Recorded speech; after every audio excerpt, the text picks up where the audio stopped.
This distributor is out of a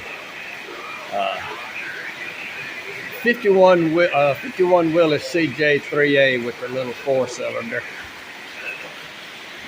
And here's how to tell if you need a new distributor. I'm going to try to do this. Okay. There's the points on a lobe, and they're on about 16 thousandths. And I can wiggle this thing, and it goes up to 27. So I've got 11 thousandths off. Close it. There's their close. And when it rotates back around, it can be either that or that. So I say I need a new distributor. I'm fixing to order one. Thanks for watching Mud Grip Mike.